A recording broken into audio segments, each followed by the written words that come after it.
Bem-vindos, amigos e amigas, ao programa Direto e Reto na sua rede SPTV. Perdeu alguma coisa? Gostaria de rever o nosso programa, de recomendar o programa para alguém? Vá no YouTube, tendinite no dedo, aciona o sininho, não é? Inscreva-se, dê sua opinião. E no programa de hoje eu tenho a curiosidade de receber Jorge Ramos. Quem é Jorge Ramos? Durante a entrevista vocês vão conhecer melhor, mas ele gosta e é comentarista político. Então, meu amigo e minha amiga, espectador e espectadora, se a política está atravessado nos seus gorgomilhos, trata de desatravessar, porque é essa galerinha que influencia na sua vida. Está fazendo sopa de osso? A energia está muito cara? Combustível, está trocando o seu carrinho por um tênis, por um Conga? São os nossos amiguinhos políticos. E é sobre política que eu recebo Jorge Ramos com a seguinte saudação: seja muito bem-vindo e vamos matar não só a minha curiosidade, mas a curiosidade dos nossos espectadores. Muito obrigado, Felipe Zalaf. É um grande prazer estar aqui com você. Agradeço o convite. Realmente, como você colocou na abertura aí, é uma curiosidade de muita gente a política. Hoje vejo a política muito mais próxima, inclusive, do que o passado, né? Muitas pessoas hoje, com a facilidade das redes sociais, acabou entrando na política mesmo sem querer. E realmente, como você coloca, ela é fundamental e é importante na vida de todos nós. Até mesmo essa água que eu vou beber daqui a pouquinho, tem política. Tem política? Tem política aí. Então, direto e reto, eu pergunto para você. Esse programa deveria chamar Provocações, porque é o que eu vou fazer durante o programa inteiro. Jorge, quem manda neste país? Felipe, hoje, se a gente fizer uma leitura muito fria, hoje quem manda nesse país, de todas as formas, é o Supremo Tribunal Federal. Como é que você vê, como é que você percebe essa atuação do STF no comando dessa nau chamada Brasil? O Supremo Tribunal, como a gente bem sabe, o Supremo Tribunal é o órgão, a entidade que está ali, é a última instância de tudo e é o guardião da Constituição Federal. E durante essa pandemia em específico, nós vimos algumas situações dentro do Supremo Tribunal, de alguns ministros, não são de todos, mas alguns ministros, algumas atuações, eu até diria ditatorial, né? Eu diria que essas situações que esses ministros colocam, eles passaram a legislar, passaram a incluir leis, é o legislativo, é somente a Câmara e o Senado que tem esse poder. E hoje a gente viu muito claro, inclusive até em algumas situações, eu gosto aqui sempre de lembrar do deputado Daniel, foi um exemplo típico. E eu vi que, inclusive, o próprio Congresso, né, a Câmara Federal, se acovardou, se ajoelhou para uma decisão de um só ministro e se acovardou até abrindo direito, abrindo mão da imunidade parlamentar. Esse é um dos exemplos. Mas nós vemos aí que tem vários exemplos que o Supremo vem atuando. Nós tivemos recentemente em Portugal um comentário de um ministro dizendo que nós não estamos mais no presidencialismo, que quem manda é o Supremo. Então é uma confissão que realmente hoje o poder legislativo, o poder executivo ficou totalmente na mão do Supremo. Eu falava da pandemia, né, no caso da pandemia Covid-19. Nós vimos aí o presidente ficou completamente sem ação numa pandemia. E os prefeitos e governadores nunca tiveram tanto poder quanto agora. E dado por quem? Por um ministro do Supremo. Vamos começar, ou pelo menos tentar, desmistificar a relação Bolsonaro, e aí inevitavelmente se fala na presidência da República, e STF. Aparentemente é uma relação conflituosa, troca verbal de acusações, de alertas, de intrigas. Na data de hoje teremos aí um indicado pelo presidente da República sendo sabatinado para uma das vagas do STF. E existe, pelo menos estão chamando assim de manobra, para que o Bolsonaro, ainda no seu mandato, faça mais 1 ou 2 ministros aí, 1 ou 2 vagas. Qual é essa relação com o STF e vice-versa? Assim, é submissão? Eu não sei se submissão, porque se a gente fizer separar uma coisa, o Executivo, a Presidência da República, o Legislativo, Câmara Federal e o Senado, e nós bem sabemos que somente o Senado pode barrar os desmandos do Supremo Tribunal ou de algum eventual ministro, somente o Senado tem esse poder constitucionalmente, né? A gente vê que existe aí, nós temos hoje 47 senadores com processos no Supremo Tribunal que não andam, estão parados. E por que será que estão parados? Porque esses senadores, de alguma forma, devem alguma coisa ao Senado, ao Supremo Tribunal. Então, é uma relação, hoje eu vejo uma relação realmente conflituosa, sim, mas uma relação muito mais de medo que o processo individual meu, no caso eu, senador, passasse a andar devidamente no Supremo Tribunal, do que propriamente uma ação defendendo a nação, defendendo o país, defendendo os interesses realmente da política nacional. Vamos continuar com provocação, vamos continuar com política. Eu ouvi bem, você falou, a Câmara Federal ficou submissa ao STF. Agora você fala do Senado e você fala que o STF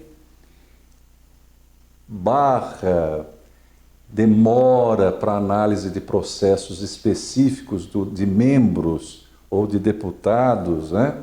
E aí é que está instalado o medo. Eu devo e eu estou com receio da mão pesada, da pena pesada. Mas eu gostaria de redirecionar você, para a gente não perder o fio da meada. Câmara Federal, Senado, mas eu estou batendo aqui, no sentido de insistindo, Presidência da República. Que relação é essa? O nosso presidente, atual presidente, é um presidente um tanto quanto fora do convencional. Não é um presidente que esperava. Aliás, eu até gosto de algumas ações dele, não concordo com 100%. Muita gente pensa que sou bolsonarista, não sou. Naquele momento de 2018, nós precisávamos, para mim, que sou anti-esquerda, eu precisava, para mim, era a porta para mim sair da esquerda. Eu não vejo o presidente submisso ao Supremo Tribunal. Tanto é que ele afrontou por várias vezes, de forma que a gente foi verbal, em algumas manifestações, inclusive, e muita gente achou, ele recuou porque ficou com medo de um possível impeachment, ouvindo diretamente do STF, alguma coisa assim, ou Augusto Aras não está segurando mais, aquelas coisas, os comentários que se ouvem. Eu não vejo submissão do presidente, porém, com toda a loucura que dizem que o presidente tem, eu vejo que ele tem uma certa cautela. Então, em alguns momentos ele recua, sim. Mas essa relação ela foi abalada, já foi mexida. Essa relação presidência, os três poderes hoje não conversam mais. Se a gente levasse ao pé da letra, realmente ao pé da letra, nós teríamos um possível 64. Novamente. Ou seja, um golpe de Estado? Não diria, não nos mesmos moldes de 64, até porque tudo evolui, inclusive a política, os direcionamentos, as situações, tudo evolui. Não diria propriamente, mas uma intervenção sim.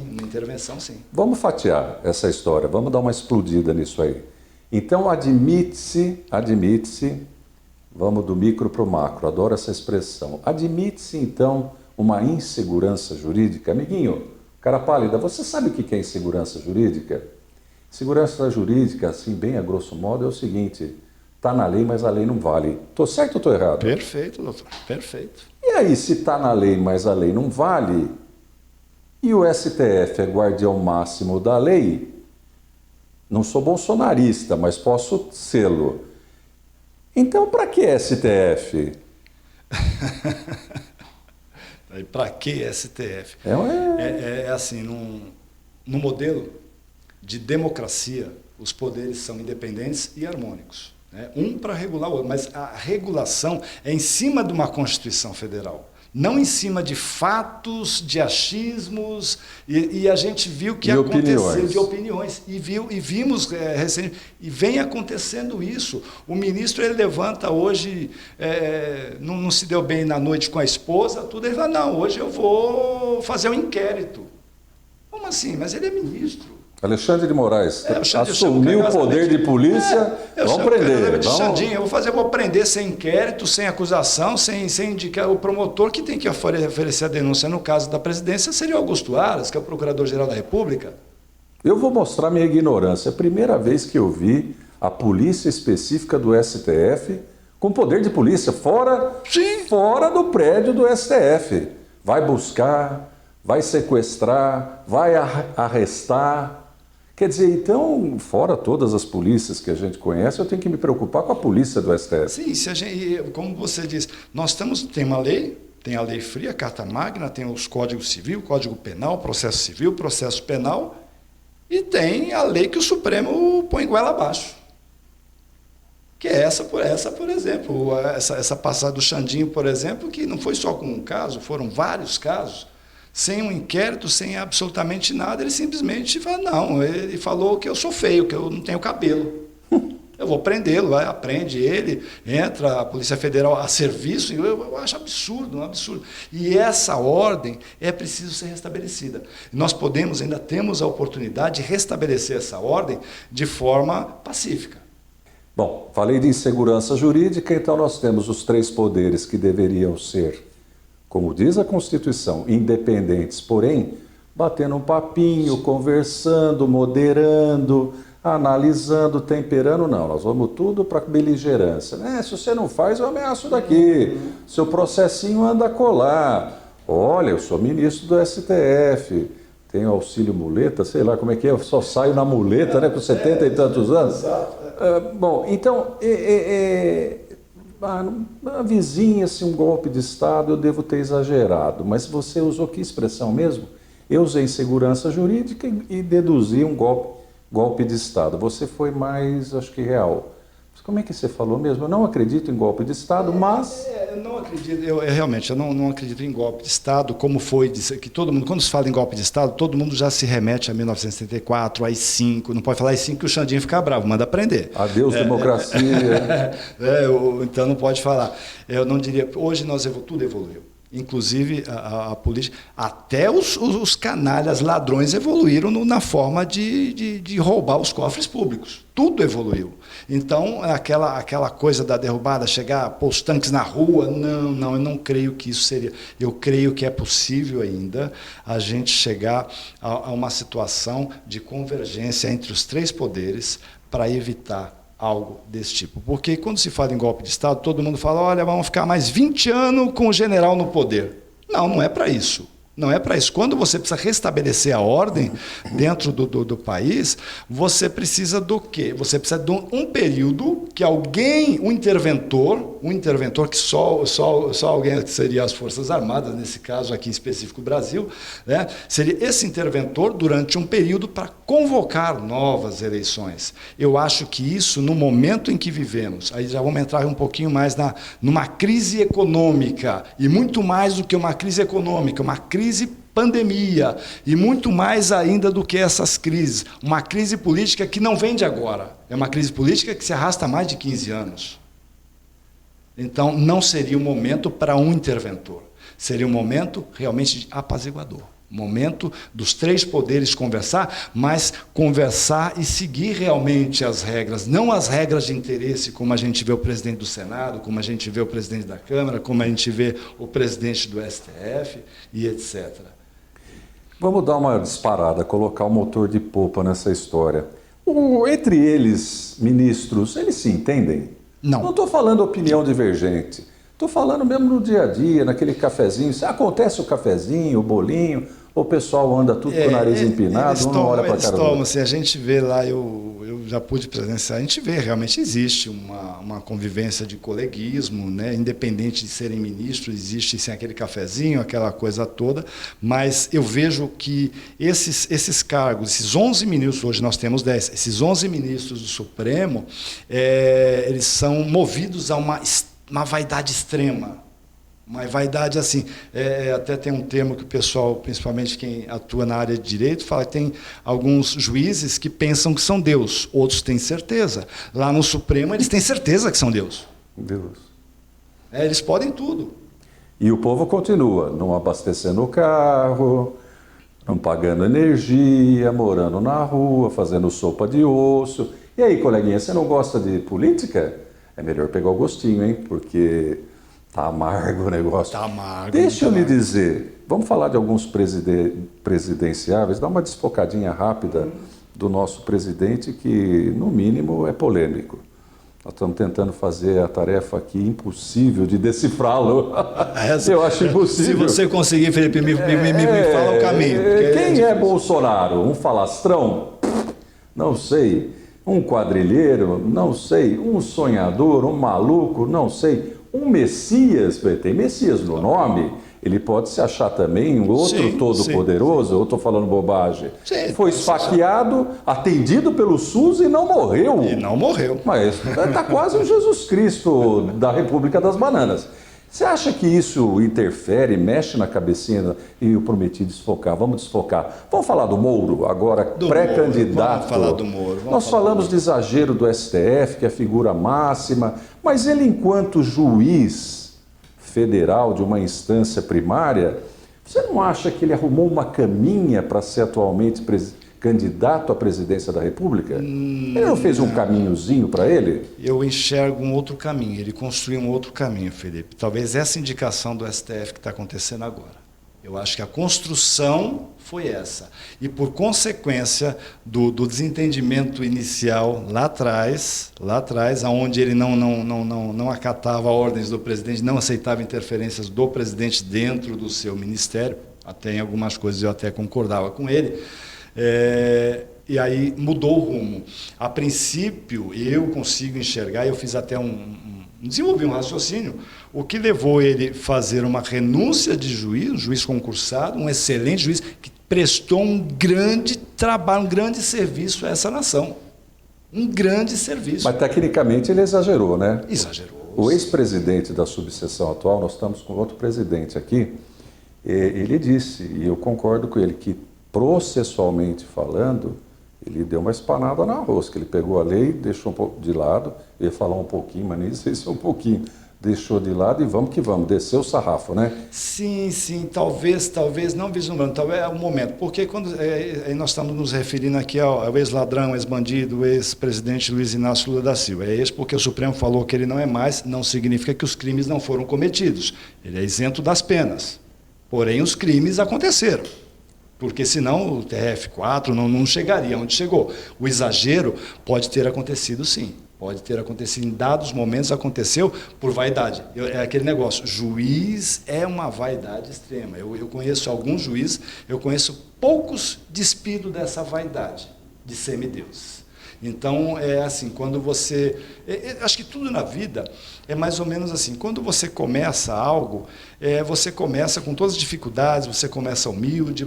Quando você começa a ir daquele patamar, estou em outro patamar, o que foi para trás é naturalmente esquecido. Então, você começa a voar naquele patamar. E, às vezes, o ser humano não é um juiz, não é? Todos nós, seres humanos, somos acometidos dessa vaidade, porque fala, não, eu não sou, é mentira, todo mundo é vaidoso. Quer dizer, o cara pálido que comia músculo, passou a comer filé mignon, epa! Já esqueceu como era músculo. Não sei o que é isso. Não, eu não Curanchinho, você sabe o que é curanchinho? Curanchinho, Vocês já ouviram falar em curanchinho? É da galinha ali, o ânus da galinha, o ânus da galinha. Aquele ossinho final. Isso. Será que cox posso chamar de? Mas então, você sabe que vovó materna chupava curanchinho para poder dar aos filhos aquilo que seria o mais nobre do frango. Então, assim, admite-se o exagero. Eu não entendi, e eu quero deixar claro, quando você diz assim, não, ele não se autopromoveu, ele não exerceu, digamos assim, não pavimentou um caminho, não fez para merecer a atual candidatura a pré-candidato à presidência da República. E o que foi, então, que eu não alcancei o seu raciocínio? Eu digo, a princípio, eu enxerguei que ele gostaria de ser ministro do Supremo, até para seguir a sua carreira. A indicação do ministro, essa indicação que está acontecendo agora, era para ser essa dele. sabatina, ele queria. Mas seria um herdeiro natural, e ele queria. E ele queria. Por isso que foi que se desligou da magistratura e assumiu o cargo de ministro. Porque essa sabatina que está acontecendo agora era para ser ele, natural. Ia ser o herdeiro natural. Isso na minha visão. Não estou falando que isso é 100% verdade. É assim que eu consegui enxergar o que o Moro fez. Só que no meio do caminho aconteceu aquele negócio da picuinha, porque foi uma picuinha do presidente para Moro e Moro para presidente. Aí que entra a tal do semideus, juiz, a vaidade. E aí de vaidoso político para vaidoso jurídico, judiciário, togado, é um pulinho. Sim, foi o que aconteceu. E daí, hoje, ele é um pré-candidato a presidente. Acho até que, a princípio, eu dizia há uns meses atrás, o Moro não vai ser candidato a presidente, o Moro vai ser candidato ao Senado em São Paulo. Nossa, mas o que é isso? Que previsão é essa? Por que você fez esse desenho? Porque todo tempo estamos tentando aqui, o Brasil está tentando criar uma terceira via. E quem é a terceira via hoje, na minha visão? O próprio Luiz Inácio Lula da Silva, o ex-bandido, ex-ladrão e ex-presidente Luiz Inácio. Eu vou aproveitar esse gancho e te dar uma coisa para você nos ajudar, fica à vontade, a refletir. Não vai engasgar com o que eu vou te dizer agora. Mas vem cá, e essa possibilidade de união entre o picolé de chuchu e o Lula? Picolé de chuchu, para quem não sabe, é a alcunha do nosso ex-governador Geraldo Alckmin, da minha saudosa Pindamonhangaba, aonde eu vou beber de uma fonte de rejuvenescimento sempre que eu posso. Mas o picolézinho de chuchu está lá conversando com o Lula e versa-vice. O Lula ainda não saiu oficialmente como pré-candidato, mas é quase que inevitável, vai por osmose, por gravidade. Que história é essa, cara? Eu confesso a você que eu fiquei meio estarrecido. Quando eu falei, não, pera, tem alguma coisa aí, eu não estou lendo isso, eu não estou vendo isso, porque é água e óleo. Teoricamente, é água e óleo. Mas, assim, o poder, às vezes as pessoas precisam fazer determinadas situações para atingir um objetivo. Às vezes eu não gosto de água, mas às vezes eu preciso tomar água, porque para os meus rins funcionarem, eu preciso tomar água para dar uma limpada no meu pulmão, para dar uma limpada aqui nas minhas cordas vocais. Já vou te provocar a interromper, não querendo interromper. Então, os meios justificam os fins? Na política nem sempre assim acontece. É o poder pelo poder? Não, eu quero ter poder, então eu aguento o Lula me aguenta, porque depois eu... Mas vem cá. Mas também não acredito que prospere essa... Não vai durar muito tempo, mas eles estão batendo papinho. Sim, sim. O Vanderlei Macris esteve aqui nos dando entrevista e ele disse o seguinte, não, o Geraldinho tinha plenas condições pelo partido de ser senador e não quis, desprezou. Senador é pouca coisa para o picolé de chuchu? Olha, tem algumas pessoas... Eu, assim, há 40 anos eu acompanho política. Nacional, municipal, estadual. Algumas pessoas têm o cacuete do legislativo, outras do executivo. Se bem que o Senado também é um cargo executivo. O representante do Estado também é um cargo executivo, porém, de forma mais legislativa do que propriamente o governador, ou o prefeito, ou o próprio presidente. E o Geraldo, ele não tem nenhum dos dois cacuetes. Nem de executivo, nem de legislativo. É um chuchu, agrada todo mundo. Mas, teoricamente, em administração, ele dá um show no que nós temos. Não estou falando que ele é o Master Plus. Nós tivemos aí no passado, vários mandatos dele de governador. Foi um excelente governador? Talvez não. Foi um excelente político? Não. Esse não é nem talvez. Não. Foi um grande administrador. O Estado de São Paulo teve um grande administrador. E eu vejo que o Geraldo, ele gostou desse executivo direto, porque o senador é um executivo indireto. Ele gostou disso. E teria plenas condições, hoje para mim é muito claro, por falta de candidatos, porque infelizmente a política, assim como também em outros segmentos, estão morrendo alguns líderes e não está vindo. Não tem uma renovação. Não tem um sucessor. Nós temos herdeiros, sucessores não, que é diferente. O sucessor é uma coisa, o herdeiro é outra. É outra. E isso não está acontecendo. Então, para esse quadro, o Geraldo, ele também chegou, porque assim, da mesma forma que nós pensamos, apesar dele ser chamado de chuchu e tudo, mas ele também pensa. Sim. Ele também pensa. Pensa como um chuchu. Não brincadeira, governador. É só para aliviar a pressão. Não podemos subestimar ninguém, né? As pessoas também pensam de forma diferente, mas pensam. E ele viu o quadro e o cenário, ele viu que estava favorável para o governo do Estado. E nós não podemos também, aí nós vamos ter que voltar, como eu gosto de brincar, com algumas falas de Odorico Paraguaçu, voltando para trás, lá atrás, o governador, ex-governador Geraldo Alckmin, ele tinha um acordo com o Márcio França, que era o seu vice. Sim. Você falou de Macris, logo me veio aliás, foi uma tacada de mestre da família Macris, essa de rachar o PSDB em 4. Eles conseguiram rachar em 4. Literalmente. Em 4. Foi uma tacada de mestre. E fizeram o governador. Realmente era tudo ou nada. E eles foram tudo. Nós vamos chegar nele. E disse que vão fazer o presidente da República. Eu tenho minhas dúvidas. Vamos já dar um salto no bonitinho? Eu chamo de bonitinho carinhosamente. Ele é todo Nicolas Cagezinho, engomadinho. Deve usar assim corretivo, pancake, batonzinho, brilho. Eu não posso falar muito, depois um dia eu confesso para vocês o porquê. Mas e o nosso amigo aqui? Como é que é o nosso governador? Você está falando, eu costumo chamar ele de João Agripino da Costa Dória Júnior, porque é o nome dele. Repete devagar, que nem eu não sabia. João Agripino da Costa Dória Júnior. É o nome do pai dele. É Júnior. E ele é Júnior. Se eu chamar ele de Agripino, ele não vai gostar dele. Ele não gosta desse nome. Governador, então não vou usar isso. Mas é o nome dele. Por uma João deferência. Agripino da Costa Dória Júnior. É o governador. Eu tenho orgulho do meu nome. Eu não sei porque ele não tem do dele. Eu vou fazer um trocadilho agora. Então, nesse caso, beleza, põe mesa, ele tem chance de ser presidente da República? Já deu um passa-moleque e saiu candidato oficial ele pelo tem PSDB. Mais chance de ser do que eu e você, porque nós não somos candidatos. Então a chance dele é imensa. Em relação a nós dois... Já ganhou. Já ganhou. Mas eu não acredito que ele ultrapasse os 7% a 8%. Ele sangrou esse estado de São Paulo. E a gente não pode achar que o Brasil, os 27 estados, são um estado que é o maior da América Latina realmente, é o estado de São Paulo, em arrecadação, Nós temos a população da Argentina. A Argentina inteira está aqui no estado de São Paulo. Em termos é muito parecido o número, 45 milhões, é muito parecido. Então, nós não podemos achar que o Brasil é São Paulo. Nós temos depois o segundo maior colégio, que é Minas Gerais, que decide uma eleição, que não está com ele. Minas. Que não está com ele. Nós temos ali o Zema e temos ali o Tancredo, ele fala do avô dele, o Aécio Neves.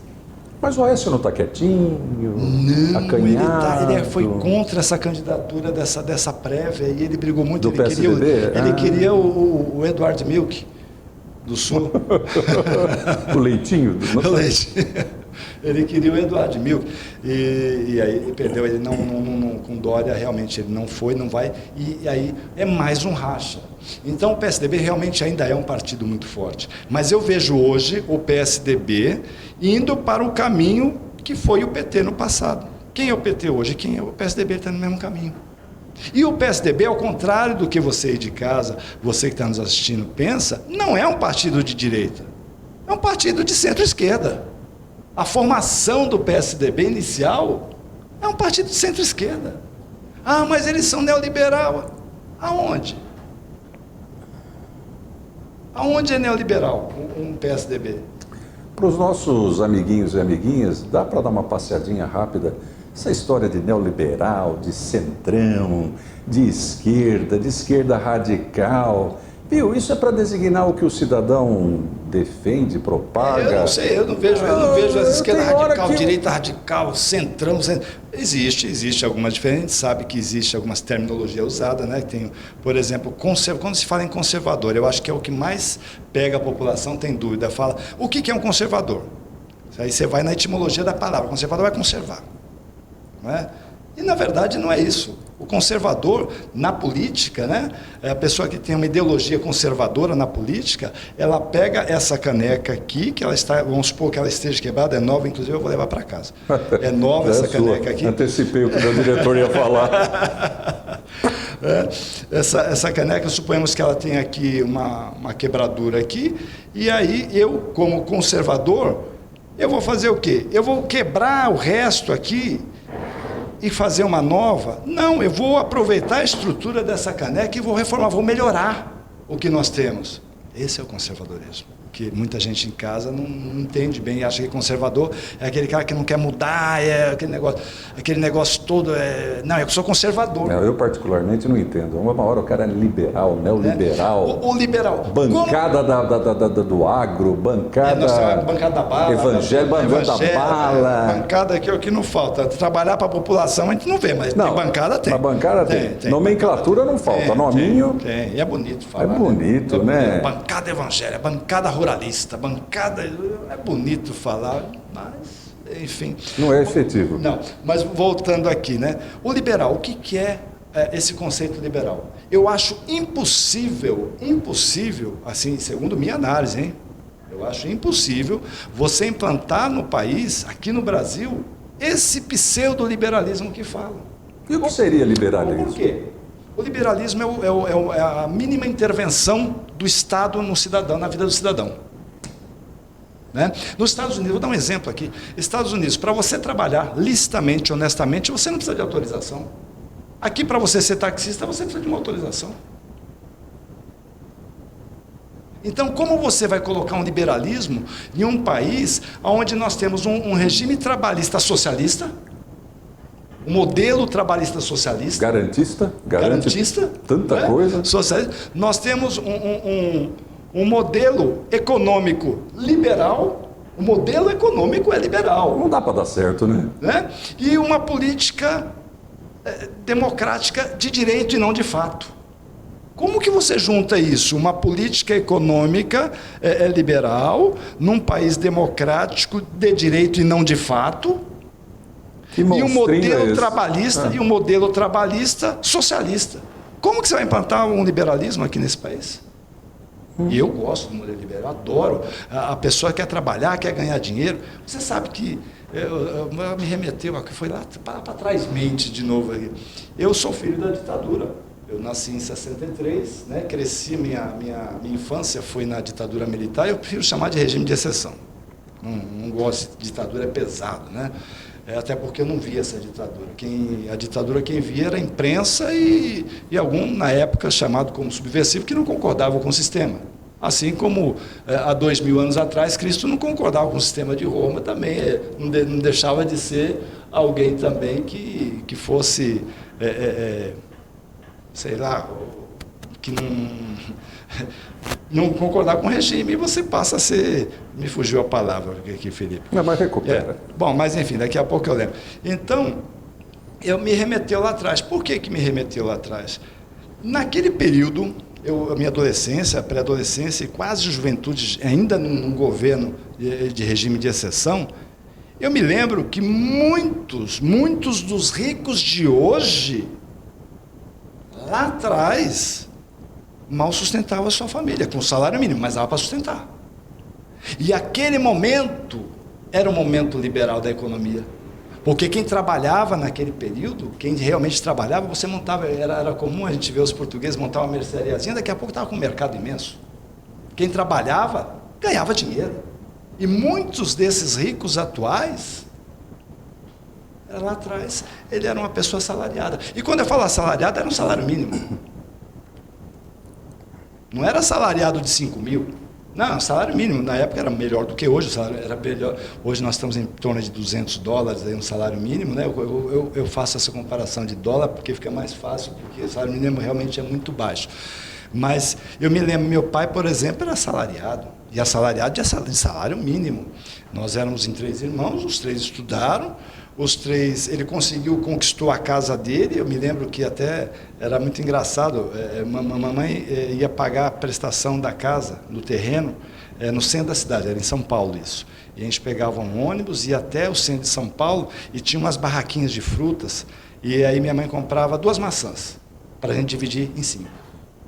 Uma vez por mês. Porque a maçã naquela época nós não tínhamos nacional, era só argentina, né? Era só maçã argentina e era caro aquilo. Então, era essa a vida. Mas mesmo assim, com todo aquele sacrifício, daqui a pouco ele conseguiu comprar um caminhãozinho. Daqui a pouco ele estava com uma transportadora, trabalhando. Hoje, nos dias de hoje, quem trabalhando consegue prosperar daquela forma que a gente viu lá atrás. Então, naquele regime de exceção, eu via um liberalismo. Entendi. Vamos falar de outra figura mais aparente, Ciro Gomes, que apito Ciro toca. Gomes. Ciro Gomes, eu costumo chamar ele de cangaceiro bêbado do Ceará. Esse é o apelido carinhoso que eu dou a Ciro Gomes. Compridinho, né? Como é que é? Bêbado. Eu preciso... Cangaceiro bêbado do Ceará, porque ele vive melado, ele toma, ele torna o caldo legal. Olha, caríssimo Ciro Gomes, nós temos uma cachaçinha aqui na rede SPTV, está convidado a tomar, a dar uma entrevista, banhado uma cachaçinha. E aí? Eu vejo, Ciro, que ele exerce um grande papel para esse momento eleitoral, sim. Ele exerce, porque ele atira para tudo quanto é lado, de qualquer jeito, o que pegar, pegou, ele exerce. O Ciro, ele se perdeu num dado momento, ele poderia hoje realmente estar nesse protagonismo, hoje. Mas ele se perdeu até por conta, eu não sei se daquele, por isso que eu chamo de cangaceiro, aquela coisa nordestina de coronel, né? Tanto ele como o Cid Gomes, irmão, tudo na bala, resolve na bala, a gente vê aí, você buscar na internet, você vai ver ele brigando em bar aí com um litro de uísque embaixo do braço e brigando. Porque falaram alguma coisa, ele briga. Nós vimos em algumas manifestações ele descendo e xingando, esbravejando, ia dar tiro, aquele negócio. Mas no blá blá blá ele até que convence, né? Fala bem o homem. Ele fala bem, mas Lula também falava. Lula enganava bem, enganava muito bem.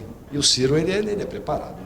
Não podemos Preparo falar. tem. Preparo ele tem. Mas não é alguém com credibilidade para assumir a nação. Eu não vejo o Ciro assim, mas ele presta um grande serviço à democracia e nesse momento, inclusive. Ô Jorge, eu estou esquecendo de alguém ou vai surgir alguém que não está passando nesse momento na minha cabeça? Eu vejo, nós temos aí o João Agripino da Costa Dória Júnior, nós temos aí o Moro, nós temos aí o cangaceiro do Ceará, bêbado, nós temos aí o ex-ladrão, ex-bandido, ex-presidiário, Luiz Inácio Lula da Silva. Eu tenho que falar ex, né? Por que eu tenho que falar? Se eu falar que ele eu vou ter que provar, porque, como eu disse, o Supremo isentou as penas, porém os crimes não. Então, como isentou as penas, eu não posso, mas ele não deve, absolutamente. Então, eu não posso falar que ele é ladrão, que ele não, mas eu posso falar que ele é ex. Por quê? Então, ex eu posso. E o Bolsonaro... vai aparecer algumas candidaturas aí desses partidos menores. Né, de esquerda, principalmente, que não converge com o PT, né, vai aparecer. Sim. Vamos citar uma possível. Está toda hora aparecendo. Então tá trocando. Marina Silva, parece? Marina Silva, eu acho que não. Acho que ela vai ter que ficar no Amazonas pegando o leitinho da seringueira mesmo. Perdeu o bonde dela. Perdeu, né? Ela foi lá atrás, agora acho que não dá, tudo se atualiza. Sim, tudo muda. Tudo se atualiza. E o discurso dela é muito antigo. É muito antigo. É muito seringueiro ainda. E nós estamos na tecnologia, eu tive a oportunidade de falar de tecnologia, seringueiro, seringal, não menosprezando de forma alguma, não é isso não. Eu tive a oportunidade de visitar uma fazenda aqui no sul de Minas, de café, uma fazenda que exporta café, com 25 funcionários. Você me deu uma deixa e agora voltamos para a provocação. Na verdade, nunca saí dela. Tecnologia versus lei. Você não acha que a lei ficou a reboque da tecnologia? Porque, veja só, tudo é o sistema. Eu até hoje não sei o que é sistema. Sei um monte de sistemas. Sistema bancário, sistema político, sistema eleitoral, sistema disso, sistema daquilo. Eu não converso mais como nós estamos conversando hoje. Eu falo com uma máquina. Até que ponto facilita ou dificulta o sistema? Ô Felipe, eu vou te dar um exemplo. Normalmente quem desenvolve esse sistema, essa tecnologia toda, hoje nós temos aí, você faz tudo através do smartphone, são pessoas que estão, de alguma forma, elas têm 3 refeições por dia, elas conseguem se locomover, ela tem o seu carrinho, tem a sua habitação, tudo. Então, quando ela implanta um sistema desse, ela acredita que toda a nação tem as mesmas condições dela. E eu vou te falar, se for do sistema, eu vou aqui voltar um pouquinho. Vacinação. Até hoje, nós temos pessoas que não conseguiram ser vacinadas em alguns municípios, que é o caso, inclusive, do município onde nós estamos nesse momento, porque tinha que fazer um agendamento no aplicativo. Aí a gente fala, mas como nos dias de hoje a pessoa não tem um smartphone? Ele não sabe nem ligar. Eu conheço pessoas que não sabem ligar o smartphone.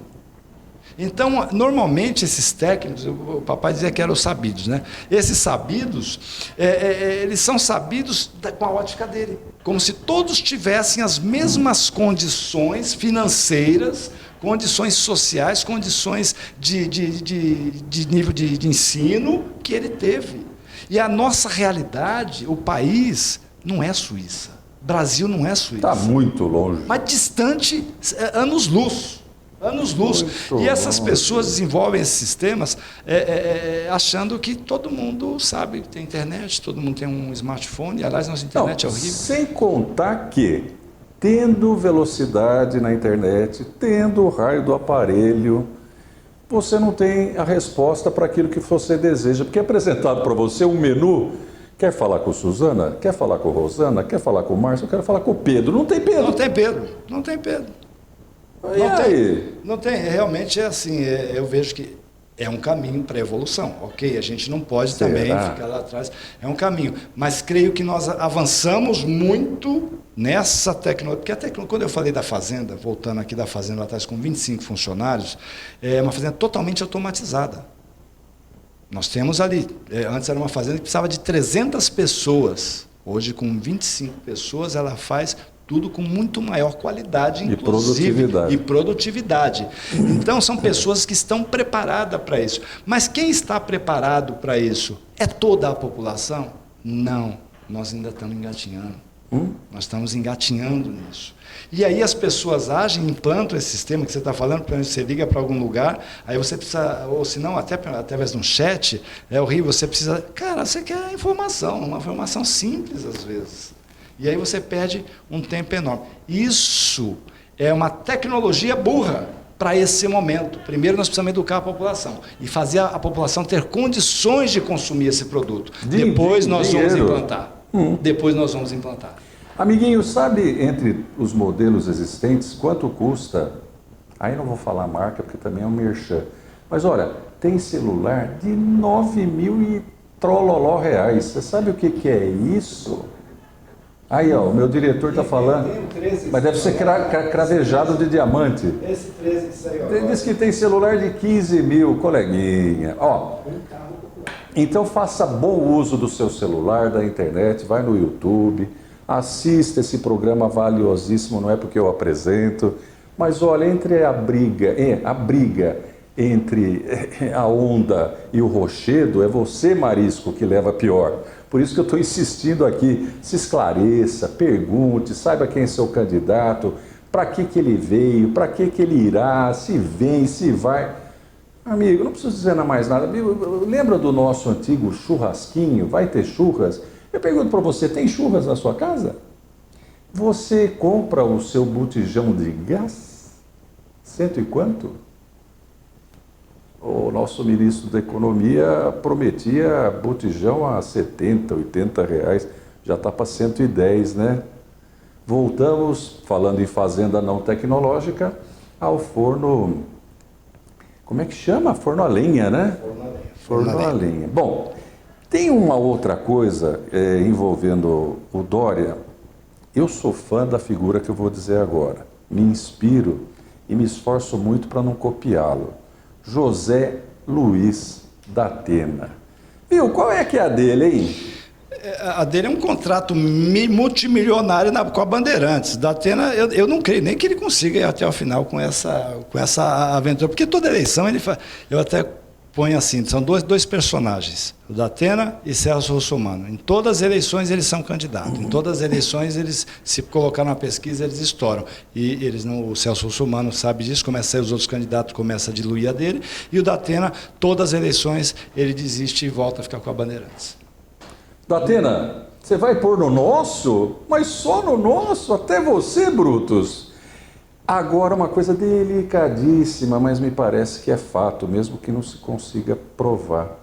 O chamado crime organizado, ele vem conquistando poder político? Ele faz candidato, ele é candidato, diz que ele já é juiz, ele é vereador. De forma velada, sim. De forma velada, mas não com essa organização toda que estão querendo colocar que eles são, porque não é não. Não é a qualquer momento, se nós tivermos autoridades, a inteligência das autoridades competente, barra isso. Eles não têm essa estrutura, mas que eles têm o poder financeiro. Tem interesse de barrar? Então, de repente, são patrocinados. Tem interesse? O próprio Datena diz, ele fala, não sei quais são as palavras exatamente, mas ele fala. Olha, fulano e o organizado assim, assado, está fazendo juiz, promotor, advogado, deputado, então, senador. Felipe, eu não consigo. Assim como tem bancada, desculpa ter te interrompido, bancada da bala, bancada agro, evangelho, vai ter bancada tóxico, como dizem por aí.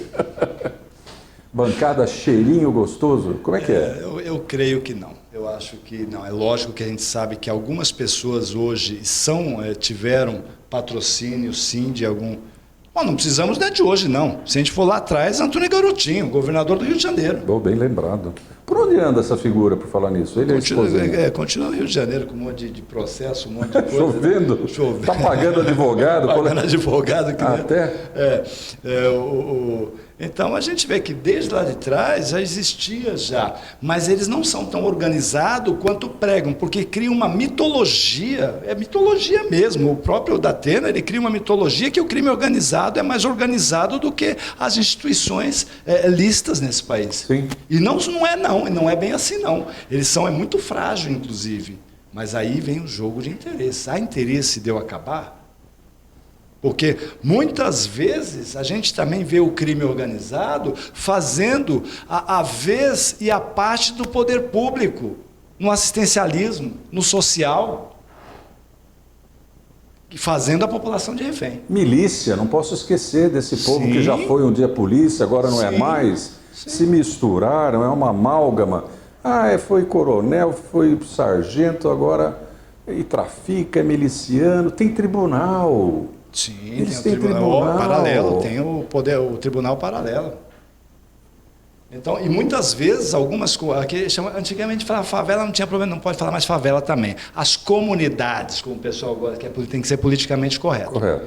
As comunidades, muitas comunidades, hoje, endeusam realmente aí o líder master aí de toda desse cartel, dessa milícia, de tudo. Por quê? Porque ele tem médico, ele tem remédio, ele tem comida, ele tem TV a cabo. Tem sexo? Tem. Visita íntima? Tem, exatamente. Então, por que eu vou entregar aqui essa pessoa que está patrocinando o morro, isso é mais no Rio de Janeiro, em São Paulo não é bem assim, em São Paulo tem morro também, mas não é tanto quando as favelas do Rio as comunidades, porque senão também tem que tomar cuidado com o que fala, o pessoal fica todo cheio de mimimi, cheio de gato gago, né? As comunidades do Rio, elas falam, como assim? Não, esse é o patrono, é o governador, é o prefeito local, então eu não posso entregar, porque meu filho tem remédio porque ele banca, meu filho tem médico porque ele banca. Então, muitas vezes, e com isso, eles vão tomando esse espaço e frequentando, inclusive, o meio político. Ô Jorge, eu não quero deixar de falar da classe que hoje eu participo, imprensa, jornalismo, televisão. E quando se fala em televisão nesse país, inevitavelmente cai-se em Rede Globo por primeiro. Qual o papel desta televisão? Vamos voltar para o nosso indecifrável Bolsonaro. Que relação é essa, hein? Relação de ódio. Relação de ódio. De onde surgiu isso aí? O que lenha alimenta isso aí?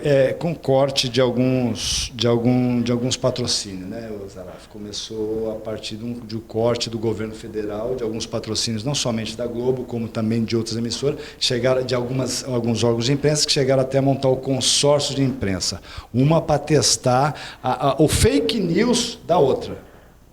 Porque hoje, tanto a Vênus Platinada, quanto esses grandes jornais de circulação, a Folha, eles são os maiores incentivadores do fake news. Porque o fazem. Porque o fazem de forma parcial.